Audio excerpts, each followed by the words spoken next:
roll up, knock on the window. You had the chicken bacon ranch one, right? Yep. Okay, there's that one. Here's your drink. People may have wanted to respond. I hope so. I don't know. Dig into that one and dig into your Tesla Model 3 findings. And whatever random-ass questions bouncing around that pretty little melon of yours. Okay. Good for you. Yeah. Alrighty, well, shall we get into this? Yeah, let's go ahead and, throw a log in the fire here. Alright. Hello, everybody, and welcome back to the Camcast. Yay! Hello. Second show! Second show! Okay, enough of that. Okay. Yes, this is second show of the week. On Tuesdays, we talk about news and stuff. On Thursdays, we talk to people you might find interesting, because we find them interesting. Indeed. Yes. Mm-hmm. And in this week, we have myself in the basement, Mike, Dear Leader, Doc Taste, so on and so forth, Dave, Uncle Radical, Professor of Ghetto Arts, Trent, Shadowy Billionaire, Trent from Sandy himself, and we have Jeff Woodyatt of Import Spring Showoff, amongst other things. Thank you. You're welcome. I mean, I had to give you some sort of intro. Well, I couldn't just say it. I couldn't just say, Jeff. Yeah. Nothing. I mean, you could have. You could have. I mean, really. What stopped you? Yeah. I mean, I'm assuming that, somebody didn't listen to the Tuesday episode, so... Jeff from Team Technic fame. Ooh, yes. Yes. Some real back in the day. Yeah, not many people around remember that anymore. Utah Acuras, how we doing? Man. Ooh. What a throwback. Let's throw it back to Elite Rides. Oh, There we go. yes. Oh, man. Touchdown. I even go all the way back to SLCSR. So. Oh, buddy. Same. Ooh, I had Same. forgotten about that. I had buried that deep inside me. We all remember that dumpster fire. Oh, you can't say SLCSR without Waldo. Being in the Mustang community in this glorious state, Yes. we also can't seem to get away from Waldo. I'm sorry. Where's Waldo? He's following you, like grim death. Where's Waldo? He's about 4 cars behind you and wants to take your money. But he'll have someone else race you for it. But of course. Yes. Oh, speaking of things and stuff, we just learned that Tesla set a record with the Model 3. Yes. So we're throwing a little news on the Thursday episode because we just found this out as we were recording the Tuesday episode. This is also terrible and also hilarious. Yes. So we like to poke a little fun at the Tesla because we know as much as we want them to succeed. Because we know they're not listening. Well, true. Yeah. If they were listening, we'd say nice things because they might give us a Tesla. I mean, I doubt it, but whatever. No. They might give you a lug nut up Tesla. I'll pass. Anyway, so Tesla, or I guess this wasn't Tesla themselves, but it was somebody a couple of nerds basically nice. Decided to take a Model 3 and set the hypermiling record for a single charge on a vehicle, and they did it. Yes, they did. So they had the most boring loop ever, about a mile-long road between 20 and 30 miles an hour, outside the Denver airport, which if you've been to the Denver airport, there's nothing around there. No, and it's also haunted. Yes, it is. Fact. I call shenanigans. Well, you will have to take a trip to the Denver airport one night. Okay. Cam We'll do it. flies to the Denver airport for a 6-hour layover. Back to Salt Lake City. Now the 6-hour layover is what's haunting. Yes. Oh, God. Anyway, so they even fashioned a net and caught Chipotle burritos as they did this 32-hour drive in the vehicle. I really feel like this is standing on like bricks and stacked paint cans trying to get to a second floor when you could have just used the elevator. I would tend to agree. I mean, but they set a record, 606.2 miles on a single charge. But now they can't get it to charge. Correct. They plugged it into a supercharger right after they were done, and they celebrated, hooked it up for 24 hours, and nothing. So they set the high score with the machine and then proceeded to break it. Yes. Tight. Now, where's your Easter egg like Ludicrous Mode or the light show where a little thing that says tilt pops out where the sunroof goes?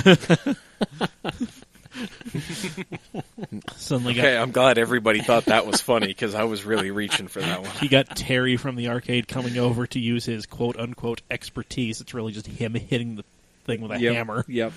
Rubber mallet. Whatever. Anyway, and fun story. We had to throw that in. We had to, because Yeah. that was just ridiculous. Yeah.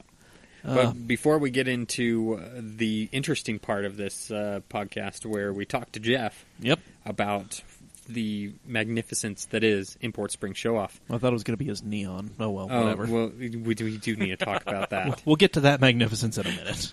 There was neon on it. And He's not Altezza's- lying. Neonception! Neon squared. Yeah. I I've like only it. seen it in pictures, but man, it was beautiful. Anyway, we're going to start a new segment. Yes. I'm going to throw some random questions at you that I will predetermine very shortly before we start. Oh, questions now. Okay. Yes. We want to keep everyone on their toes. I thought Nobody answers the questions we have every week. What's going to make this any different? Yeah. You're all here, and I can force you to answer the questions. I'm okay with it. I can Okay. mute you. I can steal Dave's mic. I can mute him. I can steal Jeff's. I can mute him. You're not going to mute yourself. I will crawl over this table. Come try and take this mic and catch these hands, boy.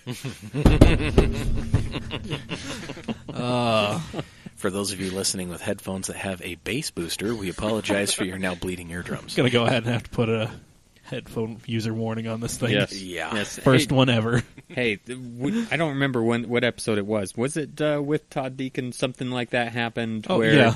where my subwoofer made sure I knew what was going on back there. Yeah. That was actually a good change up in the normal cam routine. So There we go. We need more 90s hip-hop in your RAM. yes, Yeah. I was listening to Big Big Papa on the way over here. Atta So boy. yeah. All Anyway, I'm going to throw out a random question to you. And Okay. this is in the vein of Todd Deacon's question last week. Okay. Oh. Daily track crush. Oh, boy. So we're just gonna do a track daily crush. What this time? I'm not going to do it Okay. every time. Oh, well, I figured that would have been a cool segment, but Okay. okay. Well, Moving forward. Okay, What we'll are our do three something choices? different. Warriors or Rockets? hold on. Let me take a look at the ESPN app and see where we're at before I go ahead. No. Track daily crush. Here we go. Okay. Porsche Cayenne Turbo. Okay. Turbo or Turbo S? Turbo. Okay. X5M. Which generation? All current. Okay. These are all current. Okay. GLE 63 AMG. Okay. It's pretty. So none of these are great for track, but you got to track one of these. oh What well. are- what Can are I you go gonna do? first? Go ahead. Dave is ready. Go for it. I'm also ready. So, but Dave, go ahead. Track X5M. Okay. Daily the Cayenne. Mm-hmm. Crush the Mercedes. Interesting. As a Mercedes fan, I do not like the GLEs. They're a little long in the tooth right now. I'll give you that. A but little? Jesus. I threw out my Britney Spears CDs already. How dare you? After like the second time you shave your head, no, you're done. You're dead to me. I got my wife a Britney Spears CD like last year for her birthday. So Alrighty. I'm sure you can just pull it out of my recycle bin. Shout out to you, the hopeless romantic. I don't think she ever opened it. Hit me, baby, one more Well, time. she probably doesn't have anything that plays it anymore. She does. My truck does not have a CD player, but hers still does. Alrighty. Wait, what is your wife daily again? Yukon Denali. That's right. No. Okay. Okay. That's something I could see a Britney Spears CD in. Yeah. Oh, yeah. Okay. Yeah. Anyway, so you're tracking the X5M, you are dailying the Porsche, and you are crushing the Mercedes. Mike, what do you have? I'm crushing the BMW. I am going to track the Porsche, and I'm going to daily the Merc. Okay. Yeah. Any Okay. justification for that? I've never liked the M SUVs in any variety. I Okay. mean, throw numbers at me. Go ahead. I don't care, nerds. This is where I'm going to take the anti-analytic approach. And, by the way, I've got Golden State coming back and winning this one. I'm taking the anti-analytic approach and just saying, God did not want this to happen. This is an affront to the good Lord above. Oh, boy. Wow. Plus, I think the Porsche would just end up being better. Yeah. So, and, I don't mind the Merc. So, long in the tooth as it may be. All right, Yeah. Jeff, what do you got for us? Honestly, I'd probably take the Cayenne as the track, the BMW as the daily, and the Mercedes to the Crusher. All right. I'm personally never been a fan of Mercedes vehicles. So, Okay, All right. well, I disagree with that particular reasoning, but point on the board for you wanting to crush the GLE. There we go. So I'm going to take a different approach here, and I am going to daily the GLE for the fact that it sounds amazing. Like even when they got rid of the naturally aspirated 6.2, and they put that turbo 5.5 in there, sounds amazing. I want that soundtrack every single day. I will daily that. Buy an E-Class. I'm given 3 options here. All right. In the purview of this, the constraints we have been presented. And I have 3 children and 2 dogs, so I would need an E-Class wagon. Anyway, There you go. A man who likes his estates. Yes. Utah Long Roof Society, how you doing? So I am dailying the GLE. I am tracking the Porsche All right. because it's awesome. Yeah. So, And I am crushing the BMW So- because it's the only vehicle that's ever left me stranded. Very nice. all right. Yes. Okay. If, All you, right. if you care to join into this conversation, go ahead and DM us, mailbag@camautomag.com, all that fun stuff. Yep. Social media, so on and so Mhm. forth. I have a feeling a lot of you are just going to go ahead and reply to when this comes out on Thursday. So Yep. that will probably suffice as well. Yeah. We'll sort through it. So next week I'll throw something else random out. Yeah. Okay. God only knows. I like it. Yep. Well, if it wasn't going to be the professor, it was going to be Trent from Sandy. Oh. Well, Big money, no whammies. All righty. Well, anyway. No whammy, stop. I'm sorry. Whammy still got you. Yeah, well. Anyway. Life story. Anyway. So, Jeff is here.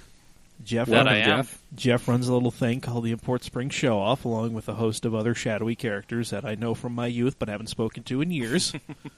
Shout out to Rand. Hope you're feeling better. Aw. Oh, good old Yeah. Rand. Yeah. yeah, poor little guy. He wasn't feeling too well this morning, so Poor little guy. Oh, well. Hope you're Yeah. feeling better, little fella. Any sport? you know, Aw. he grew up. He got a big boy job. He got a house. So Yeah. And he you know, still has a he's broken Evo. He still has a broken Evo, but he has a working Integra. There you go. Of course he does. Well, I mean, He hasn't learned his lesson after all these years. no, why would he? That has not been stolen yet. So Ooh. we got to give a round of applause there. Yet. we do. Asterisk. Every Honda I have ever owned, fun fact, has either been stolen from me or was stolen from the next owner within a week of selling. All righty. Also, another fun fact, my Integra was stolen 3 times and was brought back the 3rd time. No, we can't have this. No. There's nothing of value left here. Yeah, I think that's what's sad is they stole it for the engine and then didn't realize until they stole it that it had a spun rod Ah, and yeah. brought it back. Wow. The next night it was behind my mom's house. Amazing. Yeah. Well, And who says there's no more chivalrous thieves out there? I just think the pain wasn't worth the gain, man. Yeah. no. No. Well, Steal a CRV if you want to be 20, kids. there we go. That is happening these days. It is. Life advice from the professor, co-signed by Jeff. Steal CRVs. Cam Automag would not like to, or does not necessarily We don't represent the. Yeah. No, we whatever cannot interest. condone or endorse these actions. The views expressed on There Cam you go. Automag Camcast does not necessarily reflect the opinions of Cam Automag, its staff, or supervisors. Perfect. That's a voice for radio if I've ever heard one. Do you want to just, copy that and save it as its own file? I Just mean, go ahead and put you that in really the should. beginning We'll go- of every... Yes, We'll at go- the beginning of every episode. Yeah, we'll go ahead and get that. We'll record that separately. Okay, all right. Yes. This podcast is intended for mature audiences only. Viewer discretion is advised. You got to say it weird like the guy on X96, though. Viewer discretion is advised. Yeah. I mean, they tweak his voice a little bit. But, I mean, they do. Yeah. They do. They Yeah. don't want you to really know that it's John Smith. No. Yeah. boy. Oh, Dave, he's got a voice for radio and a face for radio. Well, I mean, yeah. Have you seen me? I'm sitting right next to you. I mean, for better or worse. Hey, there it is. No, somebody told me I had a face only a mother could love, so I asked my mom about it, and she said, you should really consider radio, sweetheart. My mother strongly encourages and supports me in my podcast endeavors. Shout out to Dave's mom. I know you're not listening. You like every post of that I share of the podcast, but I don't think you actually listen. That's okay. Let us know if you do. My God, that would be great. That actually would be pretty entertaining. That would be hilarious. My mother would be the last person on the planet that I would actually think would, listen. I mean, my family doesn't listen. My girlfriend does not listen. So it's probably better that nobody that we're related to listens. Yes, nobody that we love and care and treasure should listen to this. That way we can be ourselves. Yeah, the real us. So really, Mike just said we don't love or care about any of you. Just going to go ahead and throw that out there. No, we love our we love Luke. We love Dan. We love Trent, all our loyal listeners. Trent, we Trent love Nathan Tanner. We love evil. We love evil Trent, who keeps throwing Wikipedia links at us about the Renault engine not being French, or the VQ not being a Renault engine. It's French. Yeah. Alrighty. Well, it's French. It's pretentious. It's French.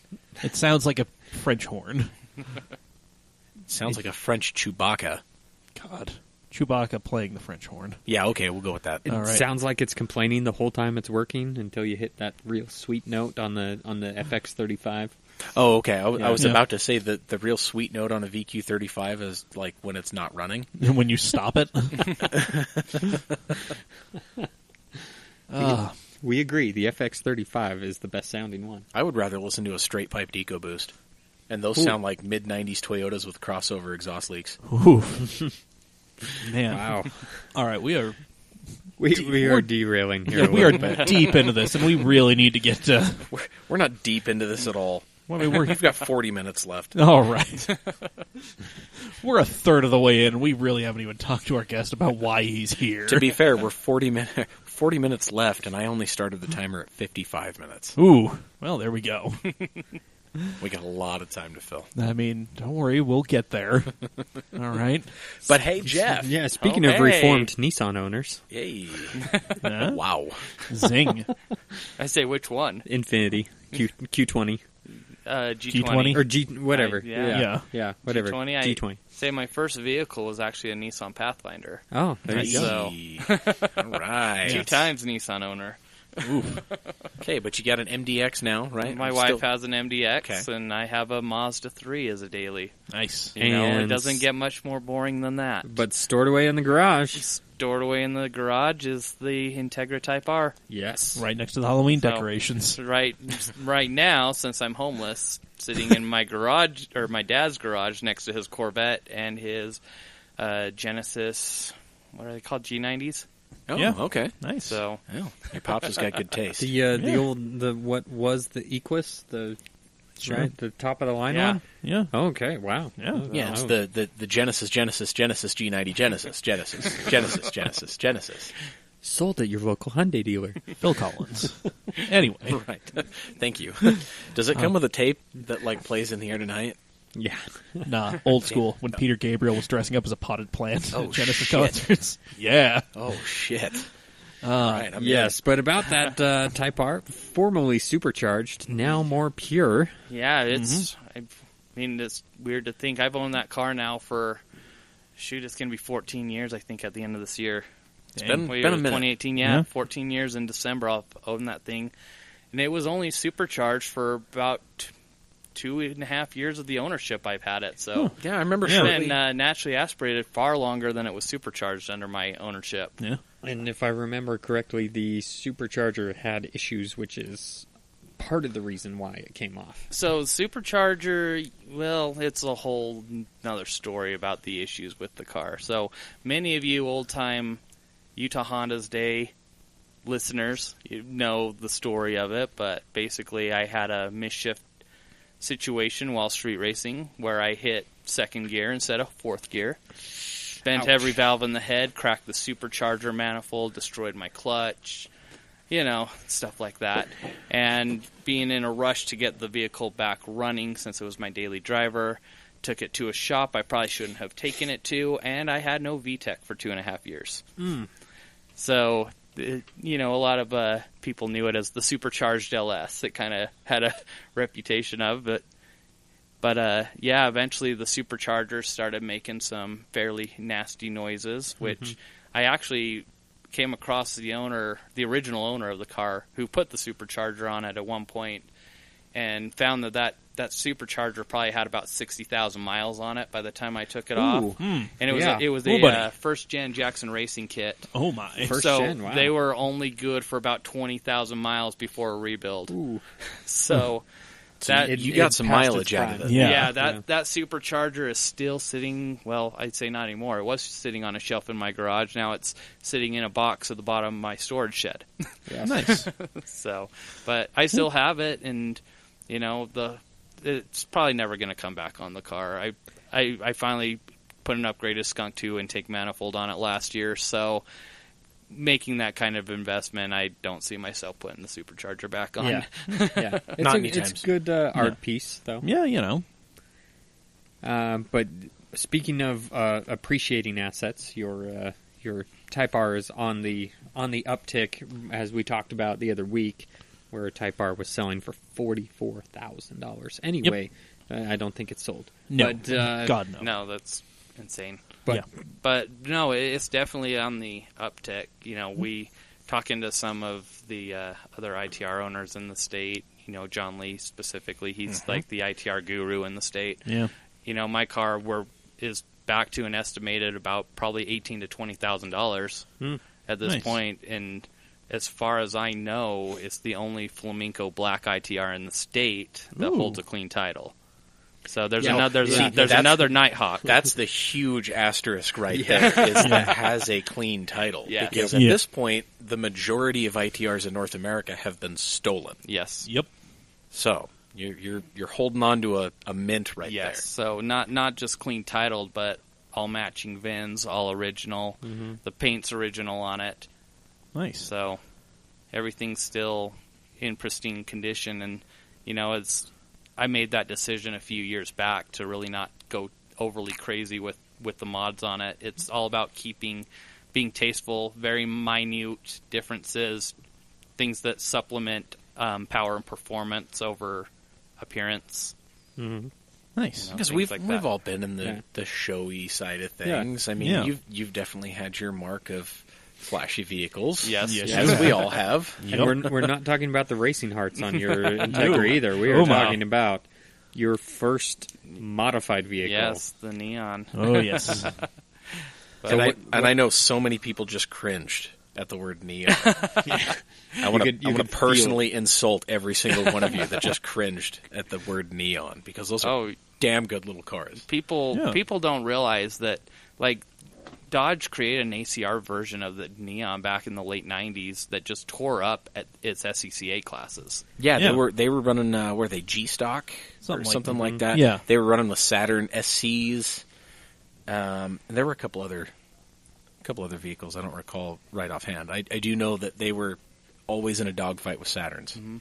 But the counterpoint to that is they still had a 3-speed automatic until 2001, I believe.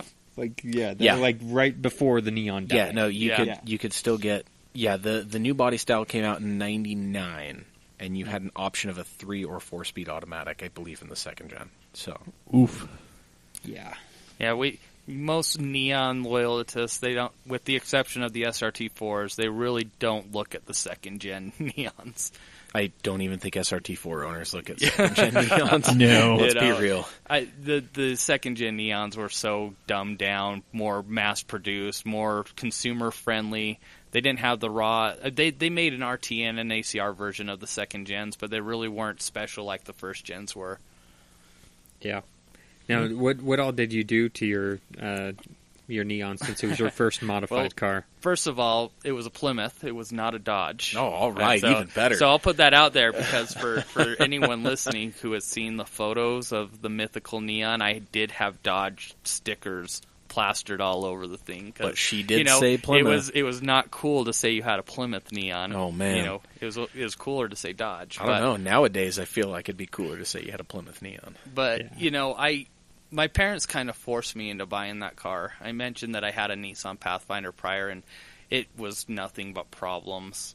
And so my parents kind of forced me. I should go back. I was a 16-year-old kid at the time, you know, and I think that they kind of forced me into a neon, thinking that there wouldn't be much I could do with it. Boy, did you prove them wrong. And it was just a couple months after I bought it that I was looking through a Super Street magazine and flipping through the pages, and what pops up? The Wings West neon. Oh, yeah. I don't know if you guys remember that. I do. Yes. Vividly. It was a blue two-door neon, white racing stripes, so it was an RT model, with white wheels, the Wings West body kit, blacked out headlights, and all of a sudden my eyes were opened. Start flipping through magazines, because, you know, this is still in the early years of the internet. Yeah. And all of a sudden, there's an aftermarket for neons. Mm-hmm. I've never seen a modified neon before. Sure, you know, the modified Hondas and Volkswagens and stuff were big at the time, but no one was modding neons. And so I kind of told myself at that time that I wanted to make the coolest looking neon that this area had ever seen before. I think you've succeeded. And boy, did you. And that was kind of my driving force behind it. The car, you know, we were talking earlier, it was a single cam version. It had the 3-speed automatic. Oh, it was not anything special by anything. But I didn't have any power goals with the thing. I wanted to make it look cool because that was what was important. And then, so, you know, it started off with the what I could afford on a $5 an hour minimum wage at the time, you know, chrome hubcaps, yellow fog lights, attaboy, some stickers, a cherry bomb muffler, you know, all the most of which are still popular today, actually. You know, and as time went by, you know, eventually the Altezas came out, and, you know, I was honestly one of the first cars that had Altezas in the area. I bought, as soon as they released them for the neon, I had them. Because it was like, it's a clear light that's like finally legal because it's got red in it, you know. But so you probably paid a mint for those. Oh yeah. But then 2001 came around. I graduated high school, and what coincided in 2001 was a little movie called Fast and the Furious came out. Yeah, just a little one. And you know that kind of changed a lot of stuff in the import sport compact car culture, and that was kind of really my driving force to really want to step up the quality of my car. And, you know, it wasn't long after that movie that I had the body kit on it. I had the neon lights underneath it. I never went crazy with graphics or a big wing or anything like that. I actually put just an OEM neon wing on it. So nothing crazy like that, but clear lighting all around, chrome 16-inch wheels. You know, 16. Son. Oh, buddy. So teenagers on the rims. You know, nothing too. But I thought that when it was all said and done, the car was a pretty cool looking car. Like it wasn't bad for, you know, people will look back and be like, oh, that's so ricey by today's standards. But you know, I sometimes counter back at them with, look at the car. It was complete. It was painted. Everything flowed. Everything had a theme. It's not primer. I would put that up against many, especially in the Honda community today. How many cars are beat up, hack jobs, mismatched paint, mismatched panels? Yeah. You know, and probably had four matching tires. Even the Subaru community is getting that way to an extent now. Yes, they are. You know, and I look back and like, yeah, my car was ricey because I have a body kit with neon and chrome wheels, but it was consistent. It had a theme. It was clean. Yeah. But, you know, it was at the tail end of the ownership of that vehicle that I got bit with the racing bug, and, you know, I started taking it out to the street races and, you know, would joke around that it was one of the fastest 18-second cars around. Attaboy. Now, I have to ask, did you beat anything?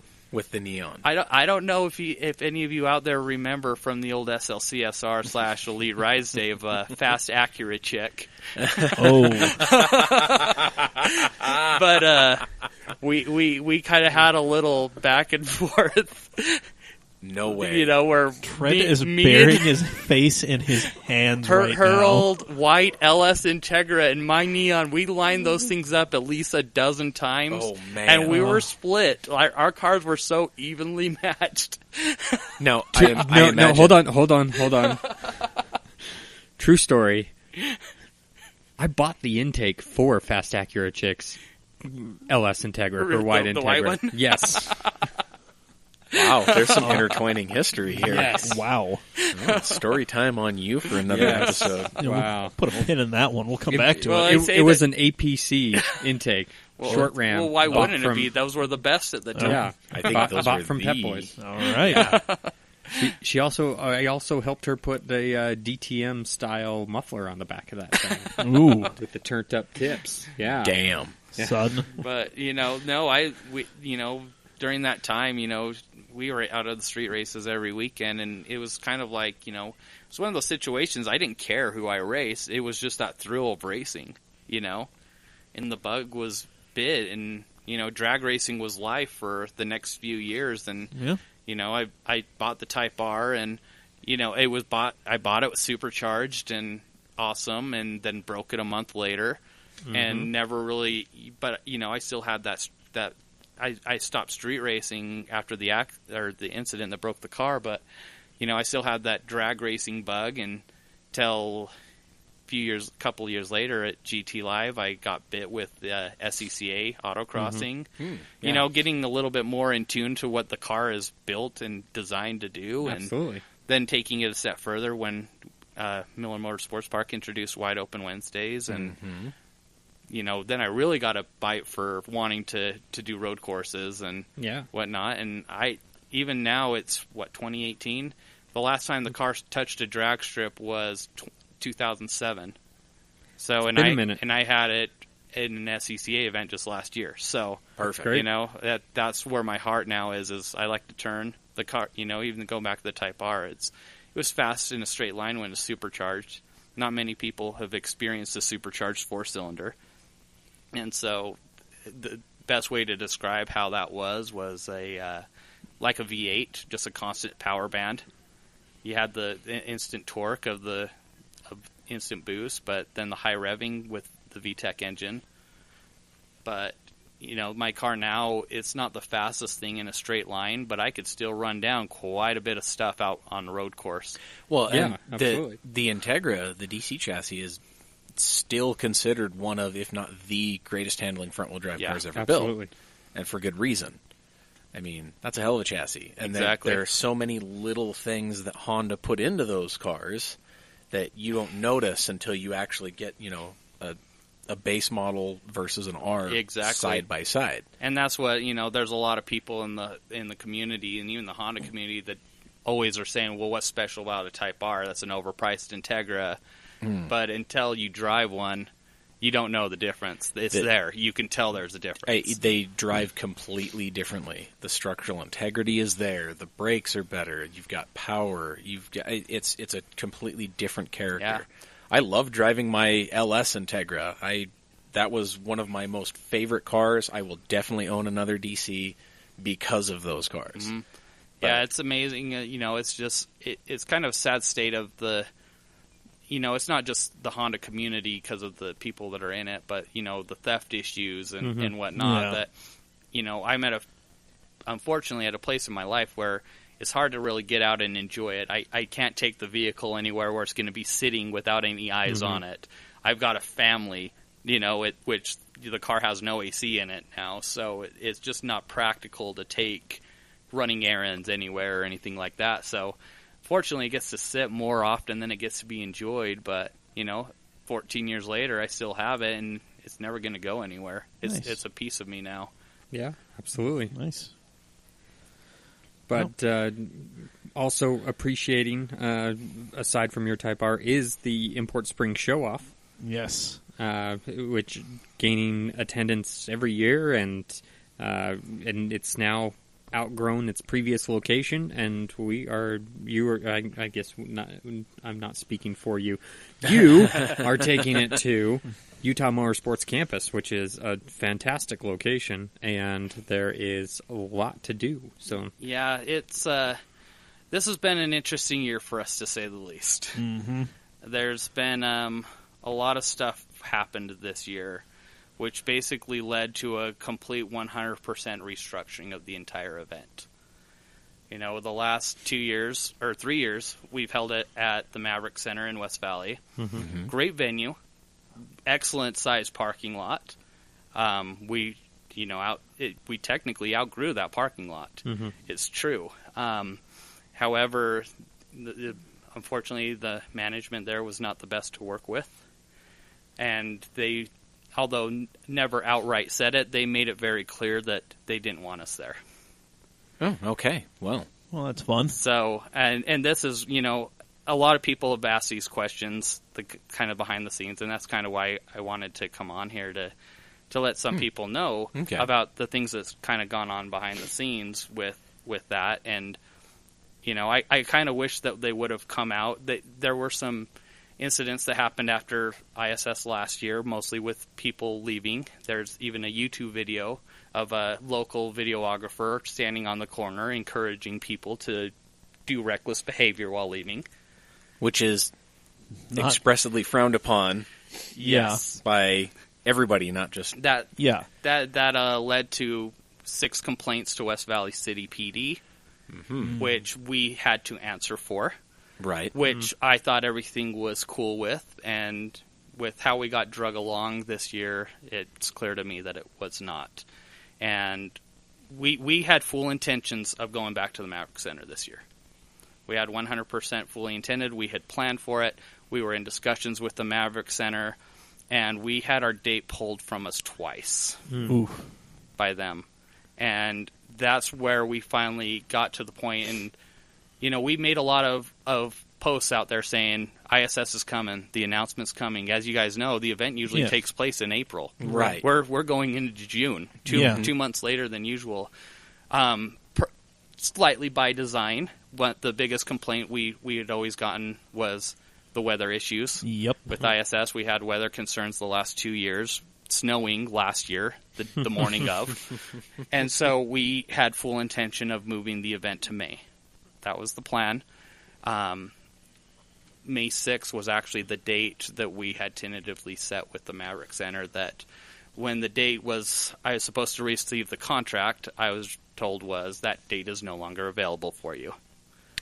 Oh, dang. So, yeah. Sounds like there may be some bad blood there. And they were telling us too that they would not commit us a contract until 60 days prior to the event. Oh. Okay. So, as you can imagine, you guys have seen the event. 60 days to put something together like that is not possible. Is not really possible. And so we were now left with the situation of, well, where do we go from here?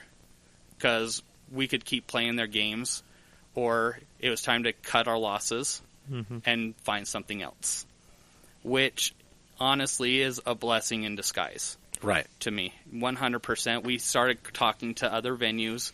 We spoke to many different venues. And UMC, a couple of my staff members went out and met with UMC. They toured the facility, and they came back with the, I think that this is going to be our best opportunity. They're excited. They seem to want us there. They want to help us.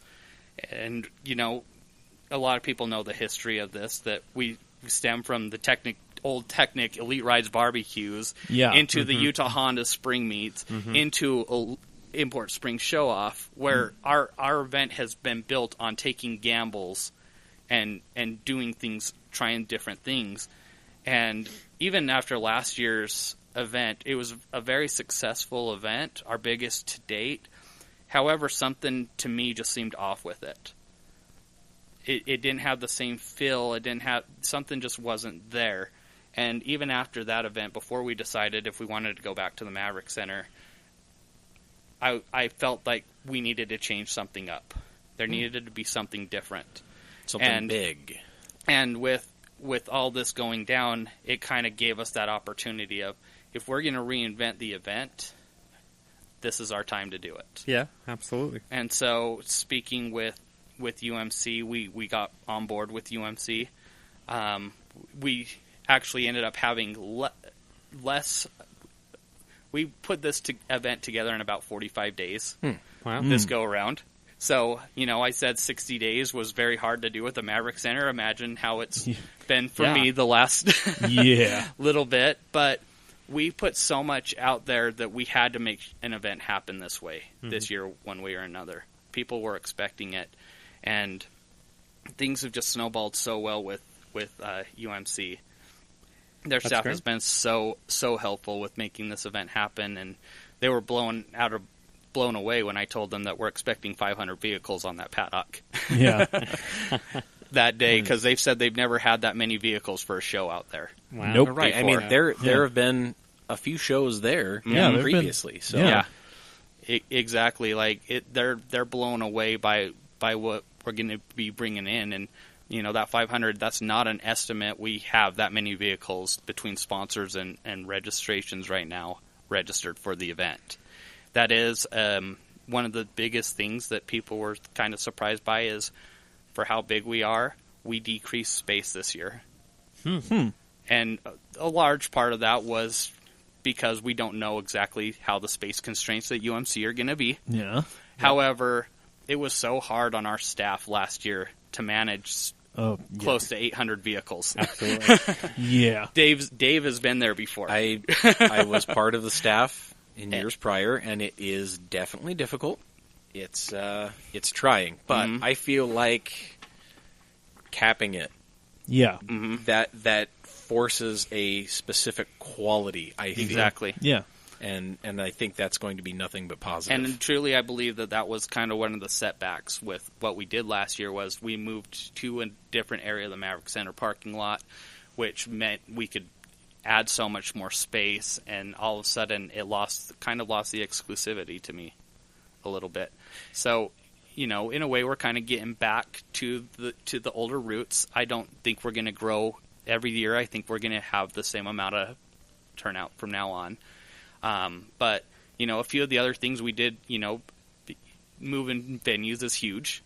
But we, for the first time ever, and this is even going all the way back to when this event began in 2005, the event's taking place on a Saturday. Yeah. We have always held it on a Sunday. Right. Yeah. So that's a big change for us. The biggest reason why we chose to do that was because there was more stuff taking place at UMC on a Saturday than there was on a Sunday. This is going to be a very multi-engaged deal. Yes, it's ISS is just a part of the events that's taking place out there. And in addition to us, there's the NASA Utah Open Track Day. Utah Sport Bike Association is doing a test and tune on the West Course and on the kart track that day. Plus, the Lucas Regional Series is going to be going on the dirt track. Nice. Yeah, so it's going to be a packed area. Yeah, and this is good for everybody. Oh, This offers interchange exactly. for everybody because there are people who come to ISS that don't know anything about any other motorsports or are interested and have no idea how to find out more. Exactly. And so to come into it and have it directly adjacent, this is going to be great for them. And likewise, people that are into motorsports that maybe don't know about a little bit more of this side of things that brings them in as well. Exactly. So, everything that I kind of envisioned with what I wanted to do for this year, everything fell into place. Because even when we were planning on Maverick, and just like I said, we had everything. We had a full announcement, everything 100% go, plans in place for May 6th at the Maverick Center until they pulled that on us. And so we had to go back to square one. But one of the fundamental things that I really stressed that I wanted to do this year was put a focus on motorsports. That seems to be something that the car community as a whole has kind of gotten away with in the last few years. Yep. The whole stance scene is exploded huge, which is great for those guys. Stance cars are not my personal cup of tea, but I still respect the builders of them. Yeah. They just have different tastes, but it seems like a lot of the local shows and events those are the types of vehicles that are being catered to. Right. And so I wanted to get a more of an emphasis on motorsports at our event, because even last year I heard people say that ISS was just turning into another stance event. And that kind of hurt me personally because myself and the majority of my staff members we're not stance guys. We're all from a motorsports racing background. We all stemmed from that basic background. So I wanted to really get that emphasis back of where we were going to become a little more motorsports focused and maybe put an emphasis on the well-rounded street cars. Yeah. A car that looks as good as it performs. I mean, I think we've shared the same sentiments in years past as well as many of the staff members is if you have a properly functioning car, it never goes out of style. And I think we've said that probably verbatim a number of times. But and that to tie into that being so great that it's now at a track. That's definitely a bonus. Exactly, and so that's where it kind of worked out. We're kind of transitioning the event to be a little more motorsports focused, to be able to actually hold it at a motorsports facility, where then we'll have 3 different types of racing taking place. Now 4th with the addition of Take Luck and the drift exhibition with the drift guys. So we're introducing more, and in the future we hope to expand that even more with hoping to get Utah CCA possibly involved with it and whatnot to create a super local motorsports festival. Imagine if you had 60 days to pull it together. Exactly. And that's one of the great things about if after as long as everything's successful this year and we can continue the partnership with UMC, that we can have I said Maverick, we wouldn't get a date till 60 days in advance. We can realistically have a date with UMC 6 months in advance. Yeah. I mean, you could probably have a date locked in probably the day after the event. And so that gives us months to actually coordinate with other events and get everything that we would like to have happen in one place at one time. Many of you guys, I know all 3 of you sitting at this table were around for the GT Live days. Oh, yes. I was actually going to bring that up. You did mention the word festival. Yeah. And so that's a little buzzword there. Do you think, or do you have plans for ISS in the future becoming like a GT Live style event? Yes. Okay. Cool. Yeah, that's honestly, what we want to do. That's what I wanted to say is the best event I have ever been to at UMC at the time was Miller Motorsports Park, was the GT Live event. GT Live 2007. Yep. Yeah, this sounds like the closest thing to that. And we are, that was kind of on our kind of more like a 3-year plan for us with this. And, I got to give it to Jordan at Super Tuner and Brandon and Nick with D-Spare. We kind of, those guys, they've been at ISS every year for the last 4 years. Yeah. They've had a booth set up at ISS because they have a passion for what they do. They want to get more people involved in the drift community. But they are very notable individuals. Every year they've been like, especially with the size of the Maverick Center parking lot, being like, can we set up a demo? Is there something we can do? We want to drift. Well, it's very engaging. We've always loved the idea of that. The problem is if you guys have looked at the insurance costs involved with that, astronomical. And so this goes hand in hand again with falling into place because Salt City Drift actually holds. They do. We hold drift events at that very paddock. Yep. So this is nothing new to UMC. This is nothing new to Salt City Drift. Yeah. Nothing new to Take Luck. Yeah, and so we made the decision to host ISS on the East Paddock. Okay. So originally when we talked to the facility, we were going to do the West Paddock because it's a little bit bigger, but we decided to go to the East because we wanted that central location, That's right far where more people engaging. walk in the gates Oh, yeah. and everything. It would lead to a better setup. Well, we watched until about 3 weeks ago we went out to tour the facility to kind of discuss with the UMC staff with what we wanted to do, and we found that the West Paddock was still sitting empty that day. So we got the idea of, let's contact the drift guys. Nice. We've always wanted to do this. Let's see if there's any way we can make it happen. And it took a large part on our part, on the drift guys' part, and even UMC to pull all the strings needed. But everything was signed, dated. The ink was fresh when that announcement was made Friday night that was going to be happening. Awesome. Nice. Awesome. Yeah, that's like we all pulled together and did everything we could to make this thing happen, which was amazing. Well, then the next amazing part about it, because that open track day was not supposed to be a NASA open track day. It was just a UMC track day. Yeah. And it became a NASA track day, and all of a sudden we had NASA, who has also sponsored the event the last couple of years, say, it's now a NASA track day, and we too want to offer ride-alongs. Oh, perfect. Yeah. So there's going to be all kinds of engagement going on. So NASA Utah is doing free ride-alongs. The Drift guys, as part of their demo, their exhibition, they're doing $5 ride-alongs. Very cool. Yeah. So we've got 500 cars in the show area. We've got over 30 sponsor booths. Wow. We've got, I think, 8 or 9 food vendors. Damn. So, plus racing on all 3 tracks, or 4 tracks, because there will be the bikes on the kart track as well. Yeah. And if you've been to UMC on a track day, NASA track day, the food options are sparse. Yeah. Usually, lately we've been getting the taco guy. Okay. And his overpriced stuff. Yeah. So, but at least there's tacos. Yes, there is. So this really, truly is, like you said, I have not seen an event at UMC that offers ride-along since GT Live. No. It's been, I don't think any of them have. Yeah. I mean, And yeah. Well, we have not one, but 2 organizations that are doing it. Yeah. So you've broken an 11-year streak. Yeah. Yeah. Well, yeah. Not too bad. And No. it's, we understand it's going to be a further drive for our participants. Yeah. And, I hope that they realize when they make it that the drive isn't as bad as they think it's going to be. Yeah, I think that's exactly what it is. People for some reason feel like driving to Tooele, to a world-class motorsports facility, is like driving to Wendover. Yeah. Yeah. It's not. No, it really I think isn't. it's just because there's a vast area of nothingness. But I timed when I went out there to do that. When I timed to go out and do that, I live up in northern Davis County, and it would typically take me about 45 minutes or so to get from my house to the Maverick Center.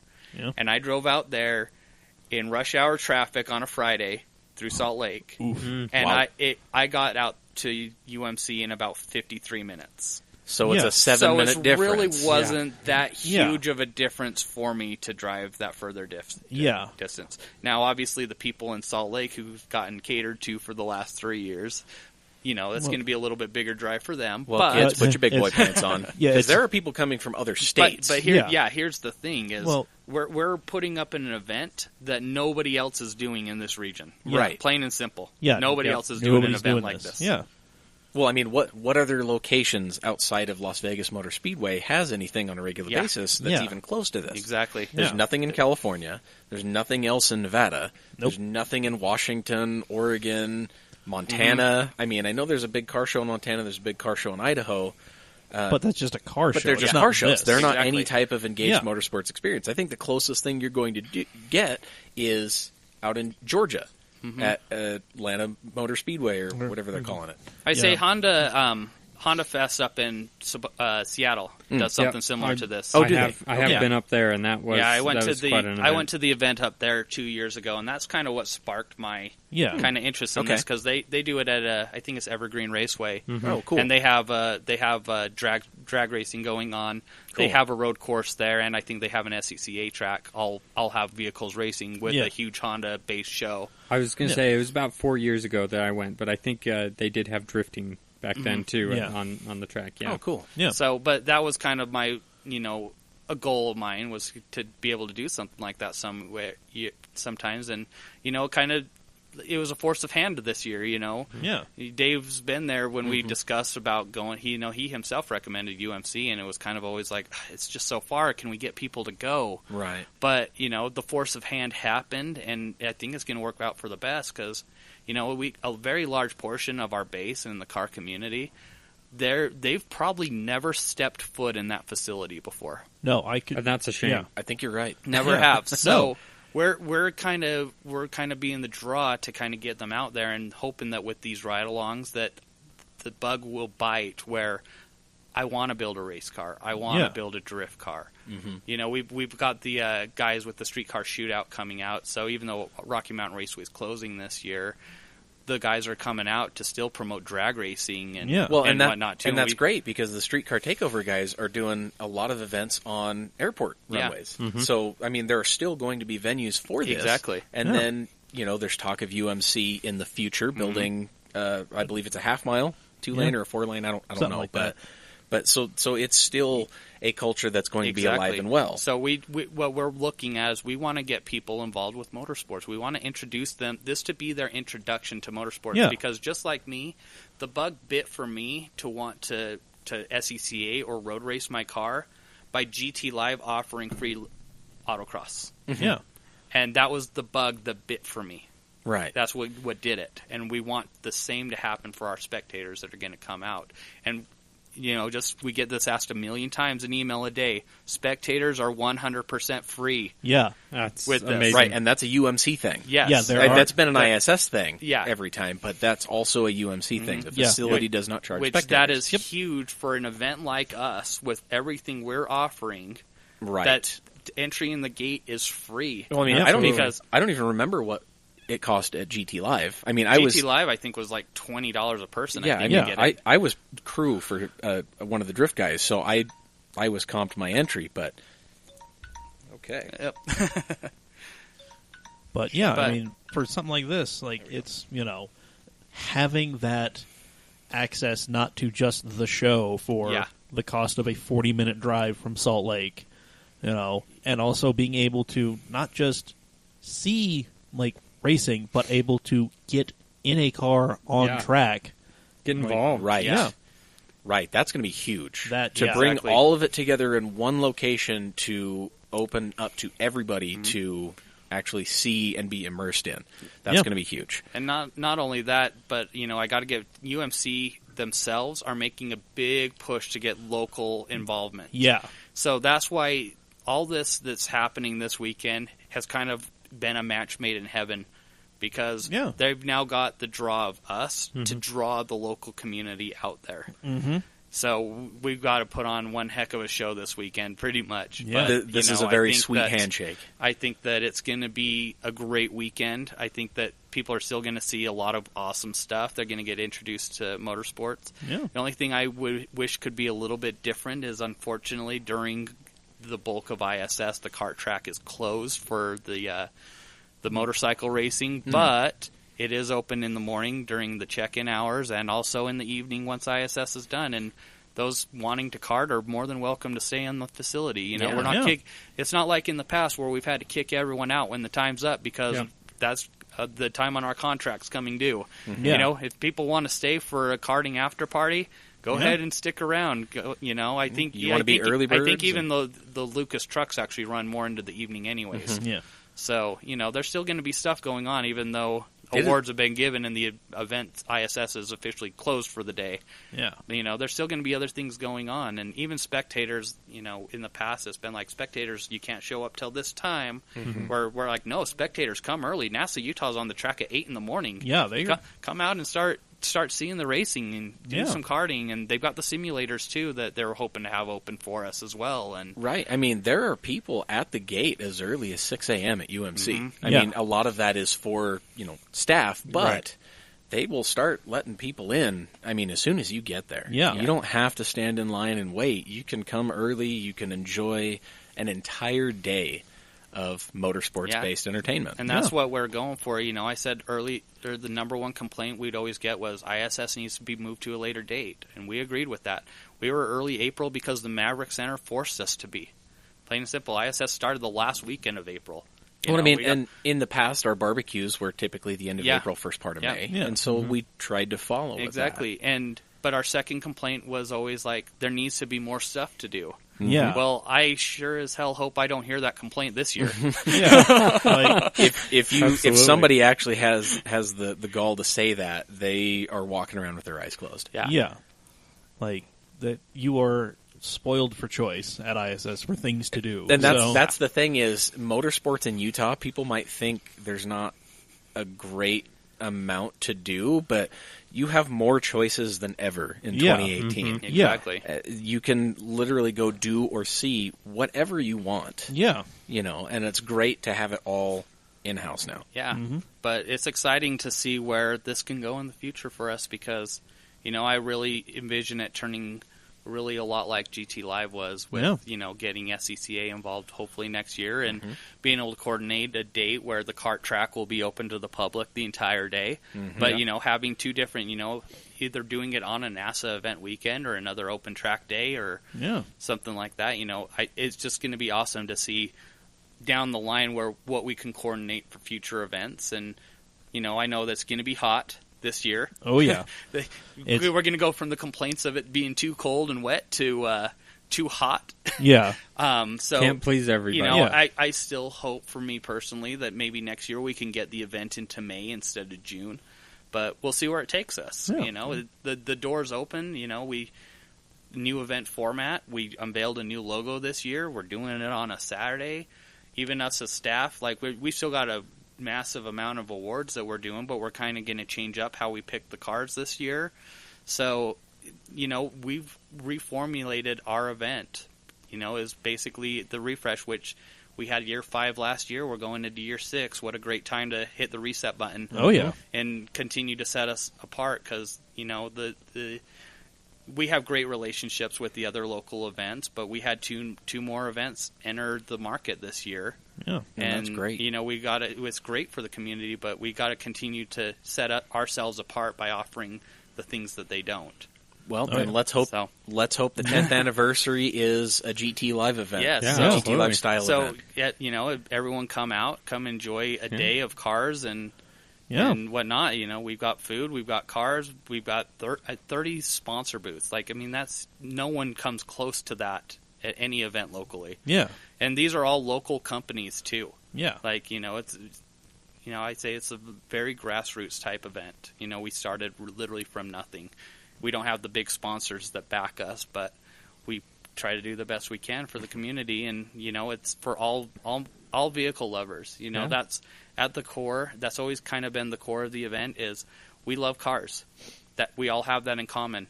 We all have different tastes in how we want to build said cars. Yeah. But ultimately, we all love cars, and that's what we're celebrating at ISS. So it doesn't matter if you've got a $500 beater or a drift car or a stance car or a daily driver, a drag car. Bring them out. Everything is respected and welcomed at ISS. Yeah. And ISS is this Saturday, June 2nd. Yep. And as Jeff has mentioned, it's going to be quite an event. It's going to be quite the weekend. Most of the festivities will kick off at about 1 o'clock. So perfect. NASA Utah will be on the track starting at 8. The bikes, I don't think, are going to be racing until about 2. The drifters and the ride-alongs, though, will also be kicking off at about 1 o'clock.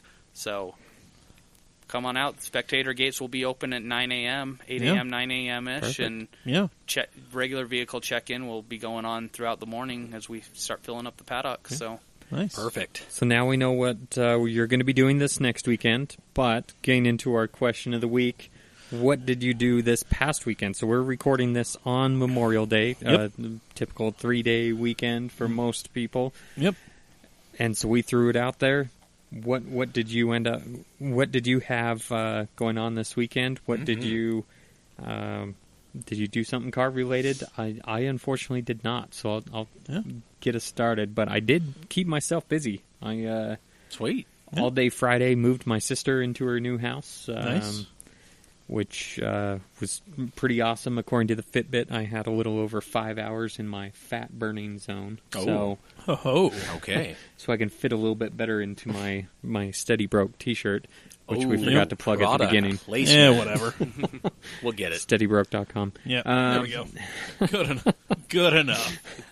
And then Saturday, I tore a deck down in my backyard. Nice. Yeah. That sounds labor-intensive. It was a labor-filled weekend, so I decided to relax this Monday by going to a trampoline park with my children. So I did not relax at all. No. I think you got this all backwards. It's Memorial Day, not Labor Day. Yeah. It's supposed to be in memoriam, not work. Yeah. Well, whatever. That's where I went wrong. You get it all screwed up. It wasn't the 3 children where I went all wrong. Man. No, it's all good. It's okay. So what did you do this weekend? Well, I went rock crawling. Attaboy. I'm interested to hear what everybody else did. Yeah. I mean, I did nothing. I just hung out with the girlfriend all weekend. Hey, that is something. Yes, it is something. That is something. Yeah. Shout out to Taryn Yep. for being incredibly patient of our young Michael. Yes. We all know how much patience that takes. I've been putting up with my bullshit for 4 years. Yes. I had a car show over the weekend, so Nice. I mentioned in the previous podcast that I work for Smith's, and we raise money for Primary Children's this time of year, and so 3 years ago, at the store I was at the time, we started doing a car show to raise money for Primary Children's Hospital, and this was great. I'm no longer at that store, but they roped me into coming back and helping them out do a third-year car show for them. So As if you don't have enough car shows to plan for. It was a little tough, and usually it happens after ISS, but it's I can help you guys with what I can, but so that's what I did. Pulled the Type R out of the garage for only the second time this year. Nice. All right, it's only May. And took it and showed it off and helped raise money for the kids. So that Not event a bad raised deal. $1,000, which isn't bad. Which just wanted one more plug for ISS that I shouldn't forget this, but we raise money at ISS for Primary Children's Hospital as well.